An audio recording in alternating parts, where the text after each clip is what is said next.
ഈശോ പഠിപ്പിച്ച പ്രാർത്ഥനയാണ്. നമുക്ക് ദൈനംദിനം ഈ പ്രാർത്ഥന എത്തിക്കുന്നവരാണ്. പക്ഷെ പലപ്പോഴും പ്രാർത്ഥനയുടെ അർത്ഥം നമുക്ക് മനസ്സിലാകാൻ സാധിക്കുന്നില്ല. സ്വർഗസ്ഥനായ ഞങ്ങളുടെ പിതാവേ എന്ന് പ്രാർത്ഥിക്കുമ്പോൾ ഈ ഞങ്ങളുടെ കൂട്ടത്തിൽ ആരെല്ലാം ഉണ്ടെന്ന് ചോദ്യമാണ്. എൻ്റെ കുടുംബം മാത്രമാണോ? ഞാൻ സ്നേഹിക്കുന്നവർ മാത്രമാണോ? എന്നെ സ്നേഹിക്കുന്നവർ മാത്രമാണോ? ഒരു ചോദ്യം തന്നെയാണ്. എല്ലാവരെയും ഉൾക്കൊണ്ടുകൊണ്ട് പ്രാർത്ഥിക്കുവാൻ സാധിക്കുമ്പോഴാണ് ഈ പ്രാർത്ഥനയ്ക്ക് അർത്ഥമുണ്ടാവുക. അതിൽ ഓരോ വരികളും വളരെ പ്രധാനപ്പെട്ടത് കൂടെ തന്നെയാണ്. നമ്മുടെ ലക്ഷ്യം എന്താകണമെന്നും ഈ പ്രാർത്ഥന പഠിപ്പിക്കുന്നുണ്ട്. അങ്ങനെ രാജ്യം വരണമെന്ന് പ്രാർത്ഥിക്കുമ്പോൾ എൻ്റെ ജീവിതത്തിൽ ഈ രാജ്യമൊന്ന് വരാനായിട്ടുള്ള സ്വർഗം കടന്നാലുള്ള കൃപ ഞാൻ സ്വീകരിക്കുന്നുണ്ടെന്ന് ചോദിക്കാം. എൻ്റെ ക്ഷമ എപ്രകാരമായിരിക്കണം? ഞാൻ ക്ഷമിക്കുന്നത് പോലെ തന്നെയാണ്. അപ്പം ഞാൻ ക്ഷമിക്കുന്നത് പോലെ എന്നോട് ക്ഷമിക്കുന്ന ദൈവമാണ് എൻ്റെ കൂടെയുള്ളത്. എനിക്ക് ക്ഷമിക്കുവാൻ സാധിക്കുന്നുണ്ട്.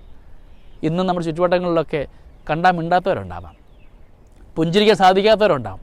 കുടുംബജീവിതത്തിൽ പോലും ഉണ്ട്. ഒരു വീടിനകത്ത് പോലും പരസ്പരം സ്നേഹിക്കുവാൻ സാധ്യമാകാത്ത ജീവിത ബന്ധങ്ങളുണ്ട്. അവിടെ നമ്മൾ പ്രാർത്ഥിക്കുന്നുമുണ്ട്.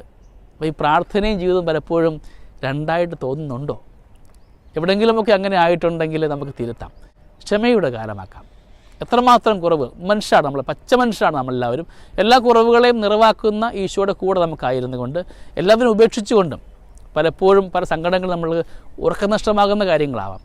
സ്വർഗസ്ഥനായ പിതാവ് വിളിച്ചുകൊണ്ട് ഞങ്ങൾക്ക് വേണ്ട കൃപ തരണമേ, ഞങ്ങളുടെ കൂടെ ഉണ്ടാവണമേ, പ്രലോഭനത്തിൽ വീഴിപ്പിക്കാതെ ഞങ്ങളുടെ ജീവിതത്തിലേക്ക് നന്മയായി നിൻ്റെ സ്വർഗീയ സൗഭാഗ്യം അനുഭവിക്കുവാൻ ഞങ്ങളെ യോഗ്യമാക്കണമേ. എൻ്റെ വീട്, എൻ്റെ കുടുംബം, ചുറ്റുപാടുമൊക്കെ നന്മയുടേതാകുവാനായിട്ട് നമുക്ക് പരിശ്രമിക്കാം.